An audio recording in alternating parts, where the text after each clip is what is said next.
జర్నలిస్టులకు గాను 2026 పులిట్జర్ బహుమతిని ఎవరు గెలుచుకున్నారు? ఆనంద్ ఆర్కే మరియు సుపర్ణ శర్మ. మే 2026లో పులిట్జర్ ప్రైజ్ బోర్డు 2026 సంవత్సరానికి గాను విజేతలను ప్రకటించింది. వివిధ విభాగాల్లో పలువురు ప్రముఖ జర్నలిస్టులను ప్రముఖంగా పేర్కొంది. ముఖ్యంగా భారతీయ జర్నలిస్టులు ఆనంద్ ఆర్కే మరియు సుపర్ణ శర్మ వారి సహోద్యోగి నటాలి ఒబికో పేర్స్తో కలిసి బ్లూంబెర్గ్ ప్రచురించిన ట్రాపెడ్ అనే వారి ప్రాజెక్టుకు గాను ఇలిస్ట్రేటెడ్ రిపోర్టింగ్ అండ్ కామెంటరీ విభాగంలో పులిట్జర్ ప్రైజును గెలుచుకున్నారు. కొత్తగా ఏర్పాటు చేసిన దక్షిణ తీర రైల్వే జోన్కు ఏ నగరాన్ని ప్రధాన కార్యాలయంగా నియమించారు? విశాఖపట్నం. రైల్వే మంత్రిత్వ శాఖ మే 4, 2026న దక్షిణ తీర రైల్వే జోన్ ఏర్పాటు కోసం ఒక గెజెట్ నోటిఫికేషన్ను జారీ చేసింది. ఇది భారతదేశపు 18వ రైల్వే జోన్గా అవతరిస్తుంది. ఈ కొత్త జోను యొక్క ప్రధాన కార్యాలయం విశాఖపట్నంలో ఉంటుంది. ఈ జోన్ జూన్ 1, 2026 నుంచి పూర్తి స్థాయిలో కార్యకలాపాలను ప్రారంభించనుంది. ఈ ఏర్పాటు ఆంధ్రప్రదేశ్ ప్రజల 4 దశాబ్దాలకు పైగా ఉన్న దీర్ఘకాలిక డిమాండ్ను నెరవేరుస్తుంది. ఇది ఆంధ్రప్రదేశ్ పునర్వ్యవస్థీకరణ చట్టం 2014 ప్రకారం ఒక చట్టబద్ధమైన నిబద్ధతను కూడా నెరవేరుస్తుంది. సుకుమార్ అలీకోడ్ జన్మ శత జయంతి జాతీయ పురస్కారానికి ఎవరు ఎంపికయ్యారు? మేధా పాట్కర్ మరియు పెరుమాల్ మురుగన్. మేధా పాట్కర్ మరియు పెరుమాల్ మురుగన్ సుకుమార్ అలీకోడ్ జన్మ శతాబ్ది జాతీయ పురస్కారానికి ఎంపికయ్యారు. సమాజానికి సాహిత్యానికి చేసిన సేవలను గుర్తించి సుకుమార్ అలీకోడ్ ట్రస్ట్ ఈ పురస్కారాన్ని అందిస్తుంది. సామాజిక క్రియాశీలతలో ముఖ్యంగా నిర్వాసిత వర్గాల కోసం చేసిన కృషికి మేధా పాట్కర్ను సత్కరించారు. భారతీయ సాహిత్యానికి మరియు సామాజిక సమస్యల అన్వేషణకు చేసిన సేవలకు గాను పెరుమాల్ మురుగన్ను గుర్తించారు. పురస్కార ప్రదానోత్సవం మే 12న కన్నూరులో జరగనుంది. హోర్ముజ్ జలసంధి గుండా నౌకాయాన స్వేచ్ఛను పునరుద్ధరించడానికి ప్రాజెక్ట్ ఫ్రీడమ్ను ఏ దేశం ప్రారంభించింది? United states of America. Project freedom అనేది హోర్ముజ్ జలసంధి గుండా నౌకాయాన స్వేచ్ఛను పునరుద్ధరించడానికి యునైటెడ్ స్టేట్స్ ఆఫ్ అమెరికా నేతృత్వంలో ప్రారంభించబడిన ఒక నౌకాదళ మిషన్. ఇరాన్ మరియు యునైటెడ్ స్టేట్స్ మధ్య నెలకొన్న ఉద్రిక్తల నేపథ్యంలో పర్షియన్ గల్ఫ్లో చిక్కుకున్న తటస్థ మరియు నిరపరాధ వాణిజ్య నౌకలకు సహాయం చేయడమే ఈ ఆపరేషన్ యొక్క లక్ష్యం. పెరుగుతున్న భౌగోళిక రాజకీయ ఉద్రిక్తలు మరియు ప్రపంచ చమురు నౌకా మార్గాలలో అంతరాయాల మధ్య ఈ ప్రాజెక్టు ప్రకటించబడింది. డ్రోన్ల కోసం భారతదేశ మొట్టమొదటి జెర్మేనియం రహిత థర్మల్ ఇమేజింగ్ పేలోడ్ అయిన లుమిరా E40 I-50ని ఏ సంస్థ అభివృద్ధి చేసింది? Eon Space labs.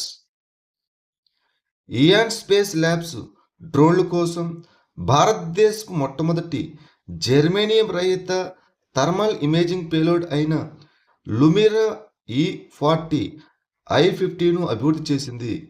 ఇది ఇంటెలిజెన్స్, సర్వేలెన్స్ మరియు రికగ్నైజెన్స్ మిషన్ల కోసం రూపొందించబడిన ఒక ఎలక్ట్రో ఆప్టికల్ ఇన్ఫ్రారెడ్ వ్యవస్థ.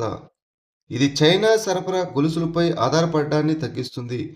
ఇది -20°C నుంచి +55°C ఉష్ణోగ్రతల్లో కూడా పనిచేస్తుంది.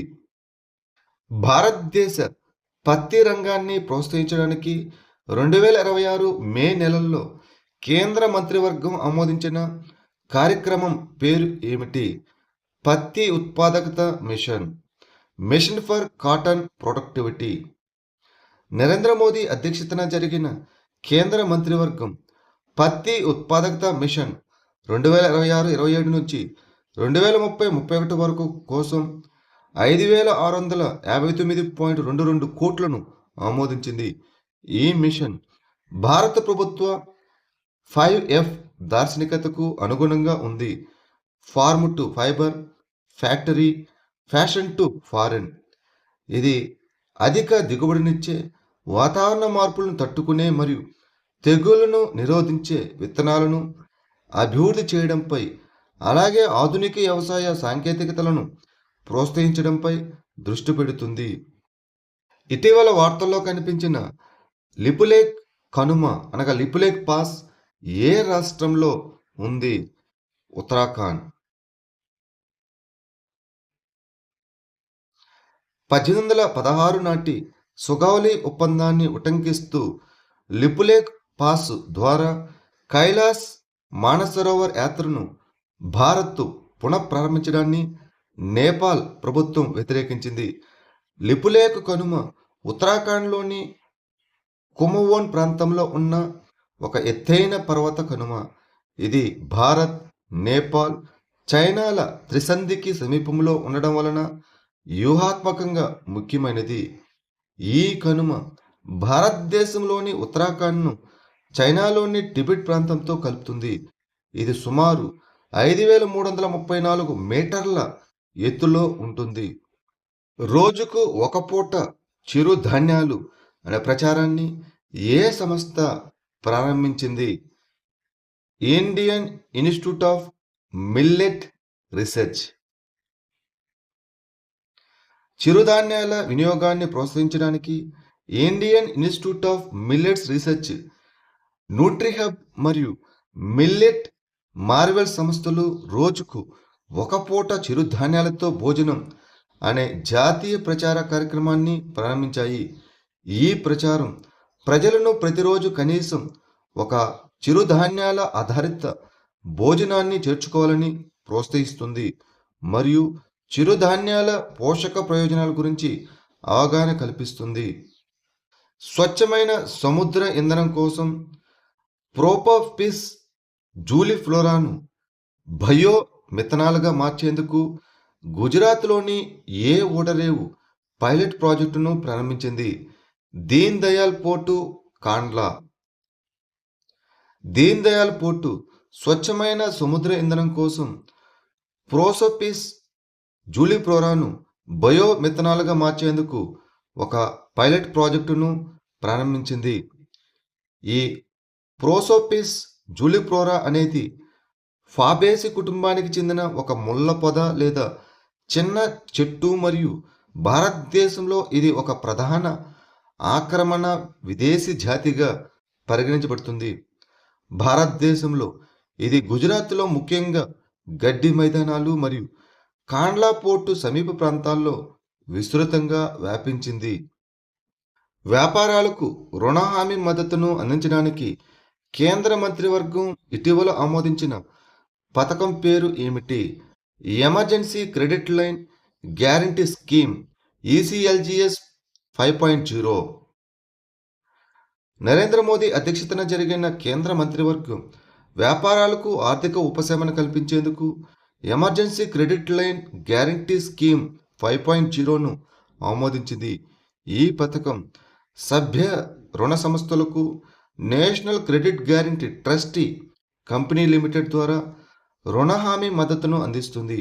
ఇది సూక్ష్మ, చిన్న మరియు మధ్య తరహా పరిశ్రమలకు 100% మరియు MSMEయేతర సంస్థలకు విమానయాన రంగానికి 90% హామీ కవరేజీని అందిస్తుంది.